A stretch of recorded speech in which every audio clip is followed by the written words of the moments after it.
Épisode 1. Comment Maître Cerise, menuisier, trouva un bout de bois qui pleurait et riait comme un enfant. Arrête, tu me fais des chatouilles. Il était une fois un roi, diront spontanément mes petits lecteurs. Non, les enfants, vous avez tout faux. Il était une fois un bout de bois. Ce n'était pas un bois de luxe, mais un simple bout de bois ordinaire. Je veux dire de ce qu'en hiver on met dans les poêles et dans les cheminées pour allumer le feu et réchauffer les pièces.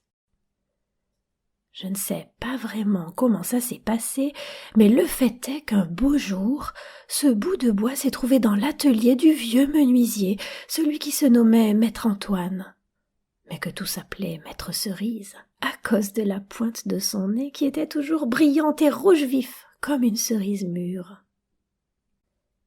À peine eut-il vu ce bout de bois qu'il se mit en joie, et en se frottant les mains, il murmura à mi-voix « Ce bout de bois arrive à point, je vais m'en servir pour faire un pied de table. » Aussitôt dit, aussitôt fait. Il attrapa une hache bien aiguisée pour commencer à lui enlever l'écorce et à le dégrossir. Mais il avait le bras en l'air pour frapper son premier coup lorsqu'il entendit une toute petite voix qui l'implorait. « Ne me frappe pas trop fort. » Imaginez un peu l'effet que cela fit au bon vieux Maître Cerise. Il roula des yeux tout étonné tout autour de son atelier pour voir d'où pouvait bien venir cette petite voix. Mais il ne vit personne. Il regarda sous l'établi. Personne. Il regarda dans l'armoire, celle qu'il gardait toujours fermée.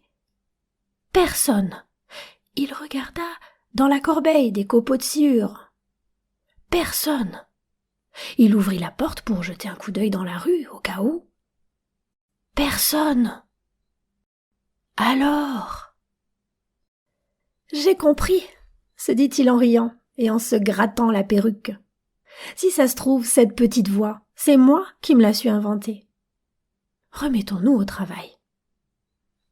Il reprit la hache en main et frappa un coup magistral sur le bout de bois. « Aïe, tu m'as fait mal !» s'écria en gémissant la même petite voix. Alors là, Maître Cerise resta pétrifié, les yeux exorbités de peur, la bouche grande ouverte et la langue pendante jusqu'au menton. On aurait dit l'une de ces figures qu'on voit au-dessus des fontaines. À peine eut-il retrouvé l'usage de la parole que, tremblant d'épouvante, il balbutia. « Mais d'où peut-elle bien venir, cette petite voix qui a dit « Aïe !» Il n'y a pas âme qui vive ici. Est-ce que, par hasard, ce bout de bois aurait appris à pleurer et gémir comme un enfant? Je n'arrive pas à y croire. Bon, voilà, c'est un bout de bois, une bûche qu'on met dans la cheminée, une bûche comme toutes les autres qu'on jette au feu. Il y a là de quoi faire cuire une belle marmite de haricots. Alors, peut-être qu'il y a quelqu'un caché dedans? Eh bien, s'il y a quelqu'un caché, tant pis pour lui, il va voir ce que je vais en faire.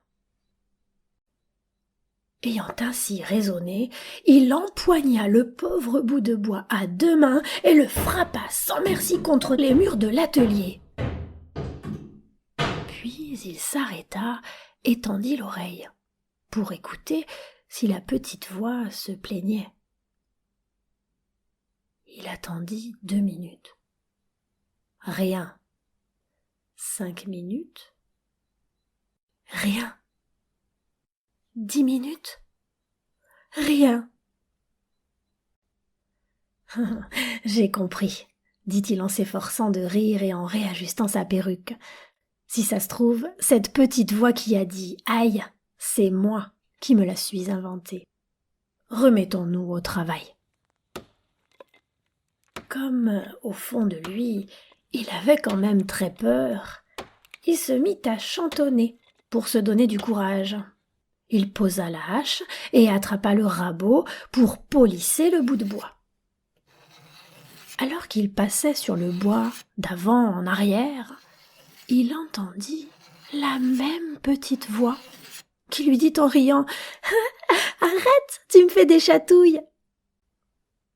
Cette fois, le pauvre maître cerise tomba à la renverse et resta comme foudroyé.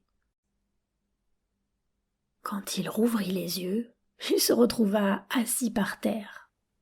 Son visage semblait transfiguré et la pointe de son nez, qui était d'ordinaire rouge vif, était devenue toute bleue, tellement il avait eu peur.